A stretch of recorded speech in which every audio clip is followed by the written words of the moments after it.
যাদের জীবনে রাগ একটা অনেক বড় সমস্যা, যারা নিজের রাগকে অনেক চেষ্টা করেও কন্ট্রোল করতে পারে না।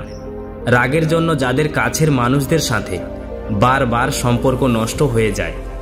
আজকের ভিডিওটা তাদের জন্য। আজকের ভিডিওতে যে গল্পটা আমি আপনাদেরকে বলবো, সেই গল্পটা থেকে পাওয়া শিক্ষা আপনার নিজের রাগকে নিয়ন্ত্রণ করতে এবং অন্যের সঙ্গে সম্পর্ক ভালো রাখতে অনেক সাহায্য করবে। আজকের গল্পটা একটি মধ্যবয়সী ছেলের, যে নিজের রাগকে কিছুতেই নিয়ন্ত্রণ করতে পারত না। আর এই একটু রেগে যাওয়ার কারণে অন্যদের আজে বাজে কথা বলে দিত এবং অন্যদের সঙ্গে বাজে ব্যবহার করে ফেলার কারণে তাকে কেউ পছন্দ করত না।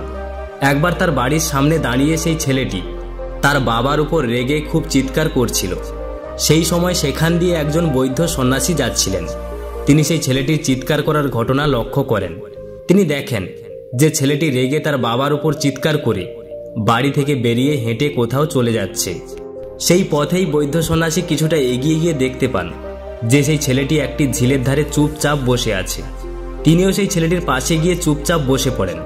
কিছুক্ষণ পরে তিনি সেই ছেলেটিকে বলেন যে তিনি তার বাবার উপর রাগ করার ঘটনাটা একটু আগে দেখেছেন। ছেলেটির রাগ তখন শান্ত হয়ে গিয়েছিল। সে তখন উপলব্ধি করতে পারছিল যে সে রাগের মাথায় তার বাবার সাথে যে ব্যবহারটা করেছে সেটা সে ঠিক করেনি। তিনি সেই বৌদ্ধ সন্ন্যাসীকে বলে, গুরুদেব, আমি চাই না এরকম রাগ করতে, কিন্তু কিছুতেই আমি নিজের রাগকে নিয়ন্ত্রণ করতে পারি না। আপনি যদি আমার রাগকে নিয়ন্ত্রণের কোনো উপায় বলে দেন তাহলে আমার খুবই উপকার হয়। বৌদ্ধ সন্ন্যাসী বলেন, ঠিক আছে, আমি তোমার রাগ নিয়ন্ত্রণের উপায় বলবো। তার আগে তুমি আপেলটা খাও। তুমি অনেকক্ষণ ধরে এখানে বসে আছো, তোমার নিশ্চয়ই খিদে পেয়েছে। এই বলে তিনি তার ঝোলা থেকে একটি আপেল বের করে ছেলেটিকে দেন। ছেলেটা আপেলটা হাতে নিয়ে দেখে যে সেই আপেলটা একদম খারাপ হয়ে গেছে। সে আপেলটা সাইডে ছুঁড়ে ফেলে দিয়ে বৌদ্ধ সন্ন্যাসীকে বলেন, আপনি কি আমার সাথে মজা করছেন? একটা খারাপ আপেল দিয়ে আপনি আমাকে খেতে বলছেন? এই বাজে আপেলটা কেউ কি খেতে পারে? বৌদ্ধ সন্ন্যাসী একটু হেসে উত্তর দেন, ঠিক যেমন তুমি খারাপ আপেলটা দেখে সেটাকে না খেয়ে ছুঁড়ে ফেলে দিলে, তেমনি আমাদের মধ্যে থাকা রাগ আমাদের ভেতরে থেকেই খারাপ আপেলের মতো বানিয়ে দেয়, যাকে সবাই নিজের জীবন থেকে দূরে সরিয়ে রাখতে পছন্দ করে। ছেলেটা বলে, কিন্তু এমন অনেক সময় হয় যে আমার সামনের মানুষটা আমাকে তার কথা বা কাজের মাধ্যমে রাগাতে বাধ্য করছে।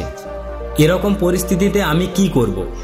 বৌদ্ধ সন্ন্যাসী উত্তর দেন, হ্যাঁ, হতেই পারে তোমার সামনে কেউ এমন পরিস্থিতি তৈরি করেছে যেখানে এমন কিছু কথা বলছে বা এমন কিছু কাজ করছে, তাতে তুমি রেগে যাও।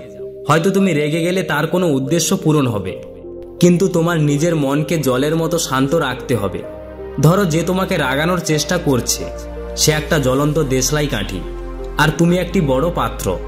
এবার তুমি যদি নিজের মনের মধ্যে জ্বলনশীল তেল ধরে রাখো, তাহলে তোমার উপর সেই জ্বলন্ত দেশলাই কাঠি যখন এসে পড়বে তখন কি হবে? ছেলেটি উত্তর দিল, সেই পাত্রে আরো আগুন ধরে যাবে। বৌদ্ধ সন্ন্যাসী বললেন, ঠিক একই রকম তুমি যদি ভেতর থেকে অশান্ত থাকো, তাহলে ছোট একটা রাগিয়ে দেওয়ার মতো কথা বা কাজও তোমার ভিতরে অনেক বড় রাগের আগুন ধরিয়ে দিতে পারে। ছেলেটি বলল, তাহলে সমাধান কি? বৌদ্ধ সন্ন্যাসী বললেন, এর সমাধান হলো সবার আগে সেই পাত্র থেকে তেলকে খালি করে দিতে হবে। এবার বলো, পাত্র যদি খালি হয়ে যায় তাহলে সেখানে জ্বলন্ত দেশলাই কাঠি এসে পড়লে কি হবে? ছেলেটি উত্তর দিল, দেশলাই কাঠিটি নিজে যতক্ষণ জ্বলার ততক্ষণ জ্বলবে, তারপর একা একাই নিভে যাবে। বৌদ্ধ সন্ন্যাসী বললেন, ঠিক একই রকম তোমাকে নিজের মধ্যে থাকা অশান্তি, ঘৃণা, হিংসা বা অহংকারের মতো জিনিসগুলোকে সবার আগে বের করতে হবে। এগুলো যতক্ষণ তোমার ভেতরে থাকবে ততক্ষণ কারো ছোট থেকে ছোট কথা বা কাজে তোমার মধ্যে রাগের অনেক বড় আগুন জ্বেলে দিতে পারে। কিন্তু যখন তুমি নিজের মধ্যে থেকে এগুলোকে খালি করে দিতে পারবে, তখন তুমি দেখবে সামনের মানুষটা তোমাকে রাগানোর চেষ্টা হয়তো করছে, কিন্তু তাতে খুব একটা সফল সে হচ্ছে না। আর কয়েকবার চেষ্টার পর সে নিজেই তোমাকে এড়িয়ে যাবে। ছেলেটি সন্ন্যাসীর কথা শুনে ভাবল সে সমাধান পেয়ে গেছে, আর সে বৌদ্ধ সন্ন্যাসীকে প্রণাম করে সেখান থেকে চলে যেতে লাগলো। বৌদ্ধ সন্ন্যাসী তাকে থামিয়ে বললেন, এখনো কিন্তু আরো একটা পদক্ষেপ বাকি আছে। ছেলেটি বলল, সমাধান তো হয়ে গেল, তাহলে কি পদক্ষেপ বাকি আছে? বৌদ্ধ সন্ন্যাসী বললেন, তুমি সেই তেল ভর্তি পাত্রটা খালি করে দিলে। এবার তুমি যদি সেটা খালি রেখে দাও, তাহলে সেখানে আজ নয়তো কাল আবার এমন কিছু এসে ভর্তি হবে, যেটা হয়তো জ্বলনশীল কিছুই হবে। কিন্তু তুমি যদি সেই পাত্রে জল ভরে দাও আর তার উপর জ্বলন্ত দেশলাই কাঠি এসে পড়লে, তাহলে কি হবে? ছেলেটি বলল, দেশলাই কাঠি জলে পড়ার সাথে সাথে নিভে যাবে। হ্যাঁ, নিজের ব্যক্তিত্বকে এরকম তৈরি করতে হবে, এমন তৈরি করতে হবে যা জলের মতো শান্ত। নিজের ব্যক্তিত্বকে ধ্যানের মাধ্যমে এবং ভালো জিনিস পড়াশোনার মাধ্যমে যদি তুমি জলের মতো শান্ত করতে পারো, তাহলে যে মানুষটা তোমাকে রাগানোর জন্য আসবে, সে তোমাকে রাগানো তো দূর, সে তোমার ব্যক্তিত্বে এতটাই প্রভাবিত হয়ে যাবে যে তার তোমাকে রাগানোর বদলে নিজের মধ্যে থাকা রাগ শান্ত হয়ে যাবে। তুমি খেয়াল করলে দেখবেন, এমন কিছু ব্যক্তিত্বের মানুষ আছেন যাদের উপর আমরা রাগ করতে পারি না। তাদের ব্যক্তিত্ব, তাদের হাসি, তাদের কথা কিংবা তাদের চারপাশে থাকা পজিটিভ চিন্তা ভাবনা আমাদের তাদের উপর রাগ আসতে দেয় না।